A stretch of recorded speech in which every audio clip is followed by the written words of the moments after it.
Teachers of the Humanities resolved to suspend their strike following a high-level meeting with President Museveni. The teachers say they will return to class today after being on strike since June 6, 2025. We have suspended the industrial action until these figures have been reflected on September budget for 2026-2027. Stay calm. We now have a fertile ground for further negotiations and follow-ups.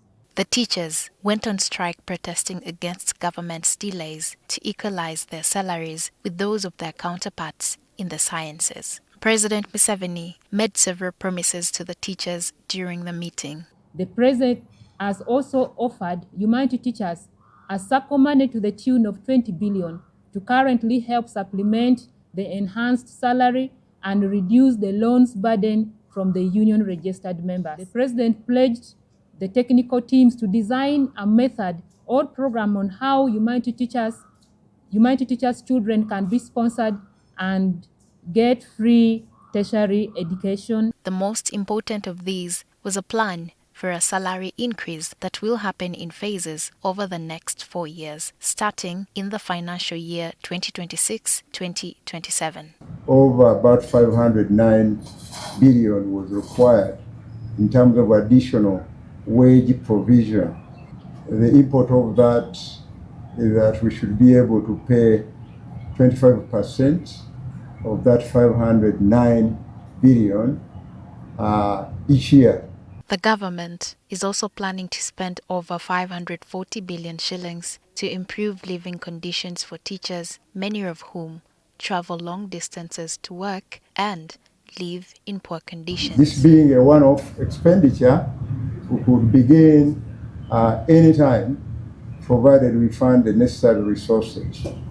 So we agreed on this simply because the teachers presented a problem of having to spend so much money traveling on border, plus the inconvenience. The State Minister for Higher Education, John Chrysostom, commended both the teachers and the government for their productive talks. He called on teachers to work even harder to make up for the 3 weeks in time lost by the learners during the industrial action. The Ministry commends all stakeholders for their constructive dialogue over the teachers' concerns and reaffirms its commitment to equitable treatment of all teachers. One unresolved issue is the teachers' taxes, or pay as you earn. But the ministry will endeavor to undertake a study on the implications of reducing pay as you earn for the teachers. For now, Finance State Minister Amos Lugolori says the state has not yet decided on lowering the tax for teachers. However, teachers of the arts say the president directed a 20% reduction on their pay, which means they will only pay 10% instead of 30%. So he gave a directive, an instruction to the technical people in the Ministry of Finance and Ministry of Public Service to quicken this process of ensuring that our salaries, the taxes on our salaries is reduced from 30% to 20%, 10%. They have often said they do not eat commitments, meaning they want to see real changes, not just hear promises. However, in this case, they seem willing to trust the president's word. How do they plan to compensate for the time lost? Teachers have got their own techniques of covering what has been missed.